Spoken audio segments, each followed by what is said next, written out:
mga kawinwin! Another day, another video na naman ang aking gagawin. Ito yung unang araw namin dito sa Iligan. Pagkatapos namin dumaan sa lugar ng lola namin, pupunta naman kami sa lugar ng lolo ni Papa Jeric at sa iba pa niyang kamag-anak.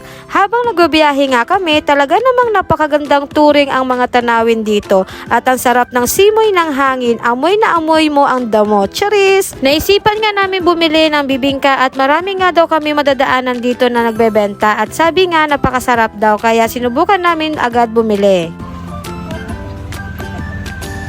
Okay na yan, kita naman.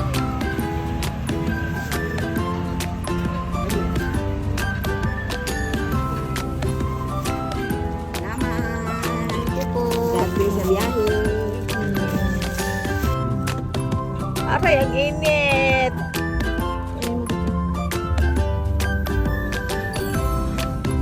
Yummy. Ang sarap talaga ng bibingka nila dito at bagong luto pa. Papunta na nga kami sa Barangay Tipanoy ng Iligan. At todo kwento nga at turo naman din talagang itong si Papa Jeric dahil 13 years din siya hindi nakabalik dito at marami na din talagang pagbabago. At nadaanan nga namin yung school ni Papa Jeric kung saan siya nag-elementary. Maganda ang school, malawak at napakaaliwalas. Ganito siguro talaga ang mga school dito sa probinsya na talagang madadama na estudyante ka dahil ang lawak ng nakikita mo at lalakaran mo. At hindi ganun karami or siksikan ang mga estudyante, hindi tulad dito sa Manila. Plano nga muna namin ihatid si Elric na kasama namin pa uwi, na kaibigan ni Papa Jeric dito at mag-stay muna kami sa kanila saglit at doon na din magtanghalian. Nakarating na kami sa bahay nila Elric at sobrang na-miss niya din talaga ang mga anak niya at nakaka-touch dahil makita mong mapagmahal at mabuting ama talaga siya sa mga anak niya at hindi malayo na mahal din talaga siya ng mga anak niya.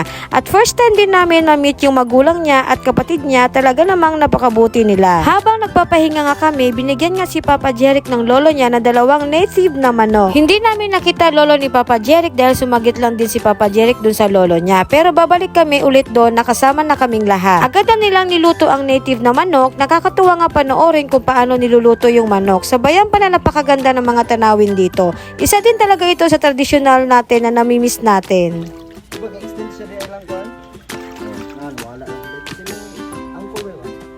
Dahil lang diskarte ni Kunsi. Abri siya boy. Kibidyoan ito. Maayo na.